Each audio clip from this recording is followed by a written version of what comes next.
What's up everyone, Subterranean here, and today we're going to learn how to make this sound.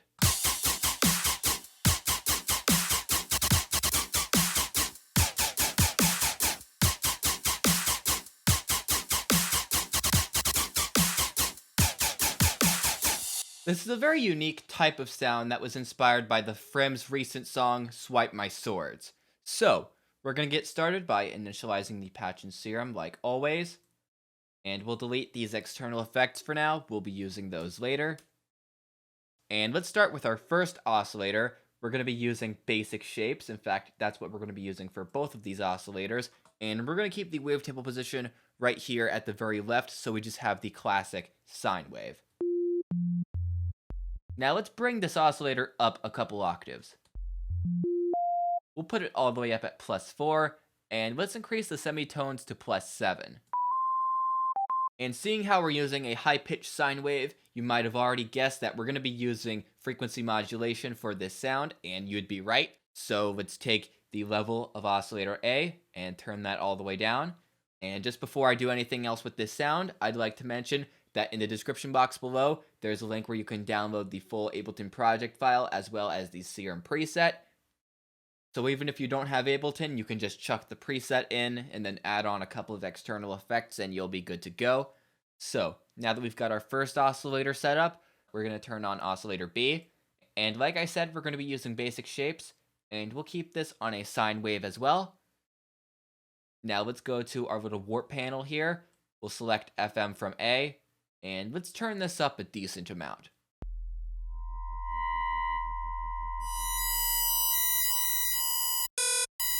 We'll go for 79%, and we're actually going to be using 3 LFOs for this sound. I'm going to select LFO 2, and I'm going to throw it onto our FM knob right here. And let's tweak with this a little bit. A little bit too nasty, let's turn it down. I think we'll go with 11, and I'm going to load up a curve that I already made for LFO 2. I called it Sword LFO 2. As you can see, we're going to have kind of a decaying sound here. It's going to go up and then down. And something that we're going to be doing for LFO 2 as well as 1 and 3 is we're going to change the mode to trigger. So this LFO pattern re-triggers every time we play a note.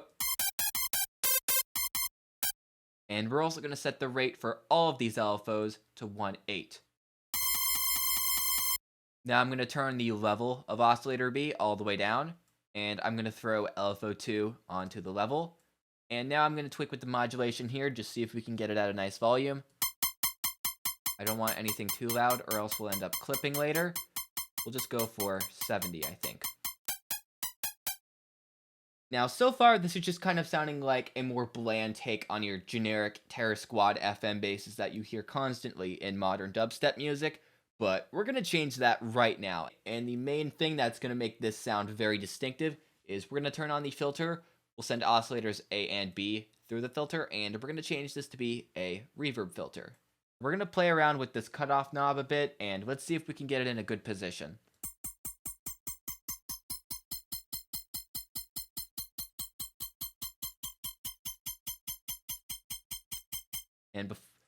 And I almost forgot, I'm going to turn our little key track on. Just click on that button with the piano.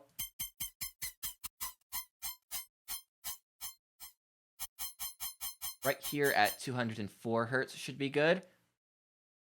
Now we're going to throw on LFO 3. Once again, we're going to set this shape to be one I made. We'll go for Sword LFO 3. You can just see that pattern right there. Trigger and rate 1/8.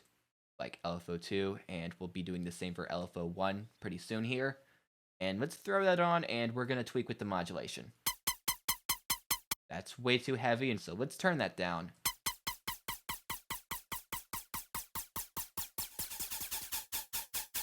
We'll put it at 10 right there. And now I think you can finally start to hear that really distinctive sound coming through. It's kind of atonal and detuned sounding, even though we're not actually using any unison. It almost sounds like something you might hear in a hardstyle or a hardcore track. And it might actually be interesting to try using this sound in a track of those styles. So that just goes to show how versatile a lot of these sounds that we make in Serum can be. So now we've got the cutoff set up, but we're also going to turn the resonance up a bit. We'll go for 44%. Now we're going to move on to our effects in a second, but before we do that, let's set up our LFO1. We'll be using sword LFO1 here. And once again, trigger and 1/8. Now let's go over to our effects. We're going to do some kind of interesting stuff with our effects here. The first one we're going to add on is going to be a distortion, and I want this effect to go before any of the other ones. I want the distortion to apply first, and then everything else to come after. So let's take distortion right here, and then we'll just put it right here above hyperdimension. And we're actually going to put this on hard clip. So let's tweak with the drive, and we'll see if we get a good sound. This is sounding a little bit weak right now. I think we'll go with 94%. That seemed to be good. Now we'll throw on a filter, and once again, we'll drag that up. We'll have that go after the distortion, but before any other effects. And what I'm going to do here is I'm actually going to add on a low pass filter. I thought this sounded pretty cool when I did it, so I'm going to keep it on there. And this is when we're going to add on that first LFO, because that curve works really well here. I tried it with the LFO 2 and 3 curves, and it just didn't seem to work as well. So we're going to set this to be a different type of low pass filter. We're going to go for MG low 12 right here. We'll set the cutoff to be at 1020, somewhere around that. 1022, that'll work well. Now we'll take LFO1, we'll just drag it on, and we'll increase the modulation right here.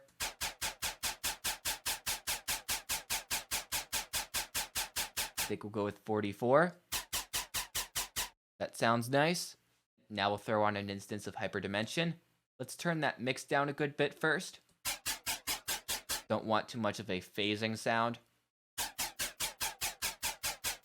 We'll go for something nice and low, like 18% there.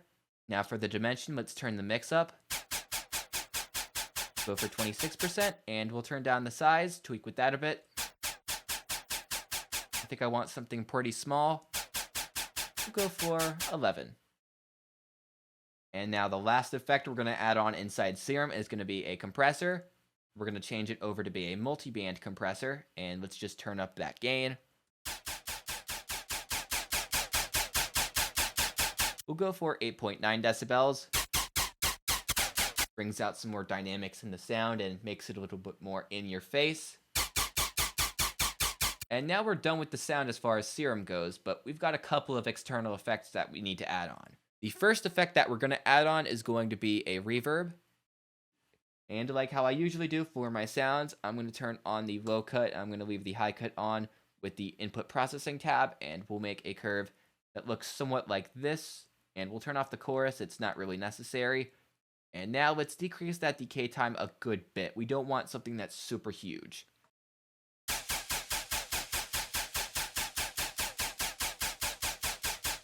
Go for 541 milliseconds, I think. Yep, that'll be good. And now we'll decrease the dry wet.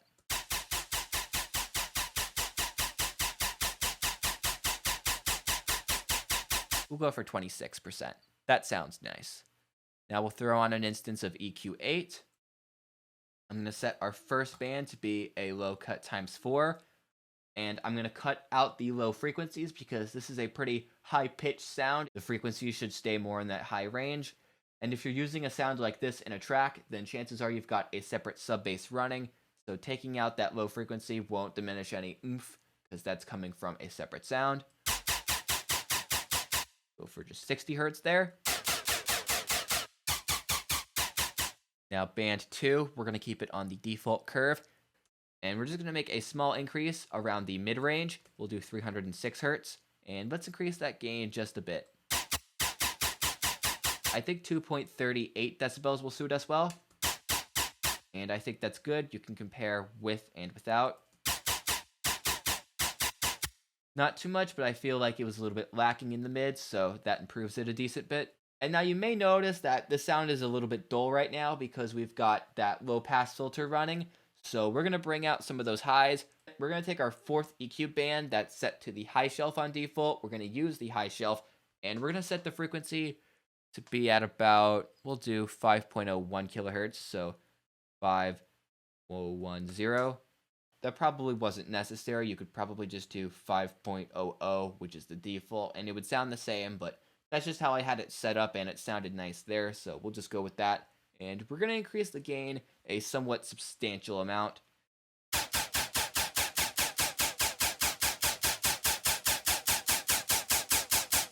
We'll go for 6.19 decibels. And there we go. I'd say that sounds pretty good. And for our last effect, we're going to go for a free third-party plugin that works both on Windows and Macintosh. It's called Clip Shifter, and I've used this in a lot of my tutorials because this works really well in just bringing out the sounds more and making them more gritty and hard-hitting. And I should probably mention that I have my Ableton track level set pretty low at -17.6. You're going to want to take your track or mixer volume and decrease it substantially, or else you're going to get some mad clipping. So let's increase the in gain.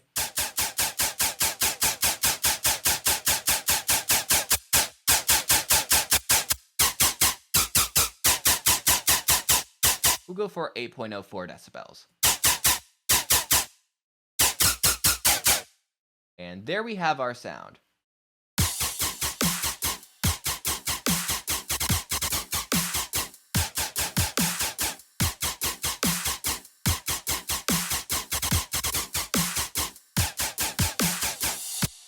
So that was my tutorial. I hope you enjoyed it. Please like this video and leave a comment as it really helps us out. And please subscribe to our channel if you haven't already.